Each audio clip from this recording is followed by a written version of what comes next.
Good morning, everyone. Today's topic is related with incentives and subsidies, which are very much required if you are new entrepreneur, if you are existing entrepreneur, and if you want to modernize your business or if you want to diversify your business. Incentive and subsidies has some important role. Obviously, these both the terms associated with government. What type of benefits government provides you to for the business, for the smooth conduct of the business, or what type of benefits the government will give you, that we discuss today, right? First of all, here we divide the incentive into two parts. Point number one is subsidy. What is subsidy? Hmm? Subsidy is a single lump sum amount which is given by the government to an industry. It is granted to the industry, which is considered essential in the national interest. Understand? Subsidy is the single lump sum amount, one amount, bigger amount, sometimes smaller amount, but most of the time that is a bigger amount which is given by the government to the particular industry. Then we have bounty. What is bounty? Bounty means the bonus or the financial aid which is given by a government to an industry to help to complete with other compete with other units. You understand? I'm repeating the same. Bounty means the financial aid. Bounty means the bonus which is given by the government to a particular industry to help it to compete with the other units of the same nation or the other nation or the foreign country, right? It is given in proportion to its output, right? If your output is higher, they will provide you more, because subsidy, basically bounty benefit a particular industry only, and subsidy is given in the interest of the nation only, in the nation only, right? Now we have need for incentives. Need for incentives. Point number one is to remove the disparities in the development. Some areas are more developed, some areas are less developed in country like India. Even in any country, we take the example, some areas are backward areas, some areas are ultra developed areas, and some areas need a kind of, you can say, a kind of support from the government side. So incentives are used to, you know, to give them lust to the industrialists, so that industrialists try to start their businesses on backward areas, so that regional imbalance between the resources as well as business as well as job opportunities the country can create. Then we have to promote entrepreneurship. To promote entrepreneurship is again very important. Say you are a new entrepreneur, you have a degree of MBA, and you face so many problems related with, you don't have a proper infrastructure, you don't have the support system from market side, support system in technical front, consultancy, other institutional services. In that case, these incentives basically helps you a lot to strengthen your idea and you stick to the that particular industry. Government provide you in that case industrial estates, growth centers, power, traffic, you can say concessions, capital investment subsidies, transport subsidies, etc. Then we have to provide competitive strength and survival and growth. Competitive strength. While some incentives are available at the time of promotion of the industrial unit, but other incentives are available, for after some time, or say a 2 year down the line or 3 year down the line. So reservation of the product to small units, price preferences, concessional finance, etc., contribute toward the competitive strength, survival, and business of the industrial unit. Means there are certain benefits which are provided by the government to the industry at the time when they start the industry, but certain incentives and subsidies provided when the say after 2 year, after the completion of the 2 year, after the completion of the 5 year, right? Then we have to generate more employment and remove underdevelopment, unemployment, in fact, unemployment and underemployment, right? That is possible. The proper use of incentive and subsidy will generate more and more employment. Obviously, because of that more employment, the problem of unemployment resolved, and country always run toward the economic development. And entrepreneur will also move toward backward to developing stage, and people not to go out. That is known as brain drain not possible if government provide you subsidy. Then we have problems of incentives. There are no doubt incentives are so good, as discussed in the previous slide. We have so many benefits, but there are certain problems also. Implementation problem is the scheme is announced by the government, but sometime that scheme not you can say transfer to right hands, right? The person who really need that scheme sometime not provided to that person. That is the biggest problem, because there are so many people in between, so sometimes they misuse the funds. Then we have scheme for our schemes are being misused, another next point that is covered in the last point. But incentive schemes are being highly misused by the people. Say if the scheme is allocated for some backward area or underdeveloped area, so people try to show their sheds there in that area. The businessmen show the shed there and get all the incentives and subsidies and financial assistance, everything from that area, and then again they set up their business in the developed area. That is the problem, right? Then we have favoritism and corruption. Favoritism, corruption, no doubt, is everywhere. Administrative machinery. Sometime they want some money for granting you a kind of incentives and subsidies. That is a problem. But now that problem is to some extent solved because of that MSME's effort or something like that. More transparent policies are now in the country. Now we have schemes of incentives in operation. Point number one, there are so many and number of schemes. Point number one is export import subsidy. If you are involved in export of some business, it means you are manufacturing something which is of export nature. In that case, government provide you kind of subsidy which helps you a lot for promoting your business in the foreign country, and you can compete with the other competitors. Suppose you deal with a product which is already sold by China and US, and you also reached there. In that case, that subsidy will support you in terms of price, because to some percentage shared by the government, and in that case even you can benefit it and you can compete with China, right? Then we have interest free loan. That is a subsidy. That is an incentive which is very good for the businessmen. Government provide them loan, but free loan means they provide you loan of 1 lakh rupees and they not charge even a single percentage of interest from you. Only after using that, say for 10 year or 5 year, you have to return the principal amount. There is no need to pay any kind of interest. But this incentive is for limited time period. When once you grow, once your business grow, or you are on the peak, on growth stage, in that case government change certain conditions, right?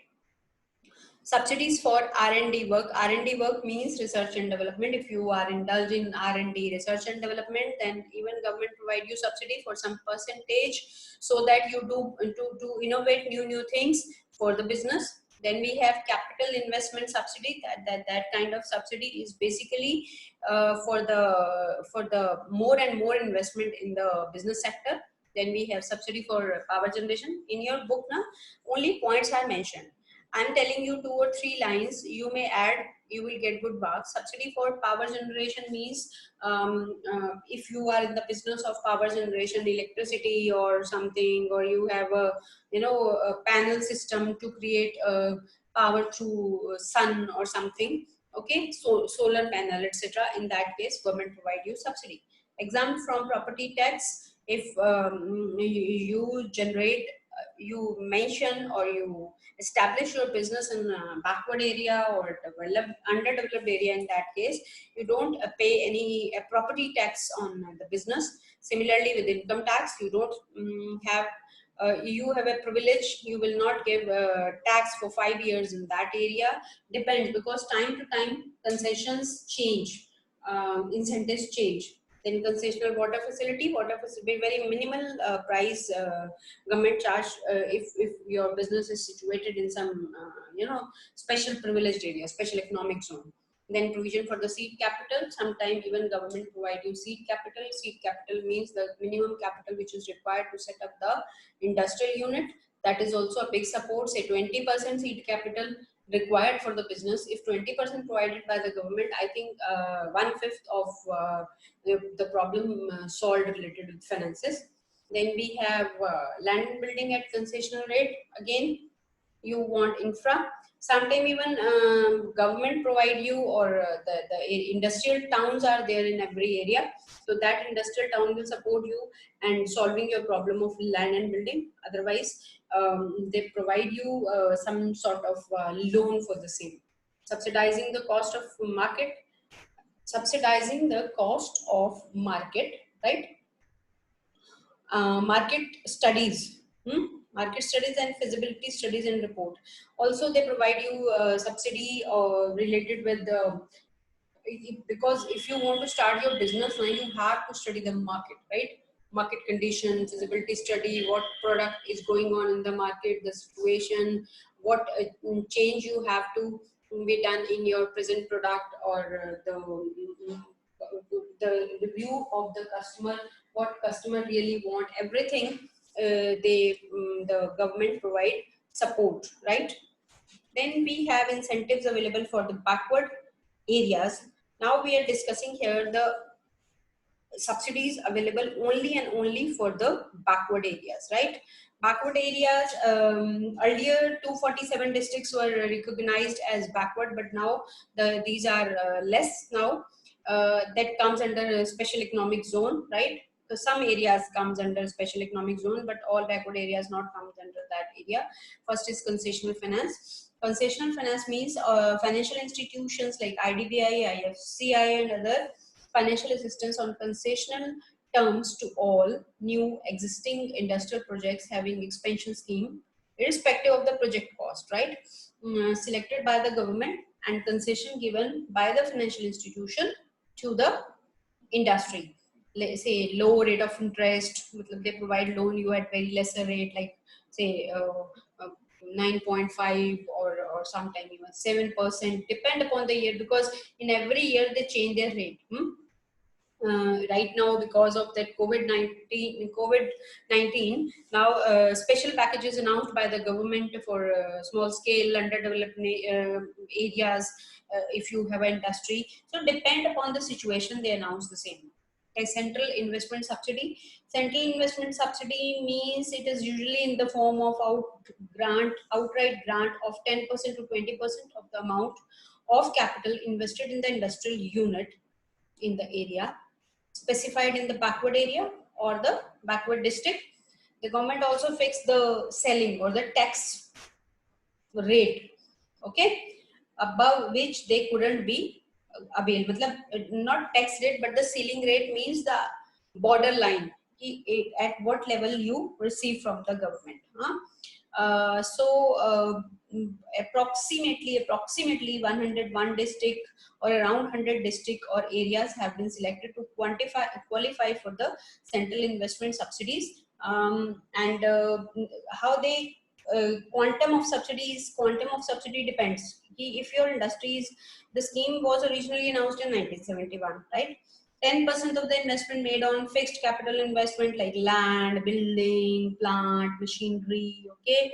Around grant given around 15 lakh for the same. But if your industry, if this was raised from 10% to 15% in the year 1973, okay, depends. Your industry in A category of area, B category of area, or C category of area. Please, it's my humble request to all of you, you must go through the percentages, right? Because that is, again, you have to write in your answer sheet in the examination. Tax holidays to new industrial undertakings. This is another point. Tax holidays to new industrial undertakings set up in the backward area. Even in UTs, Union Territories also.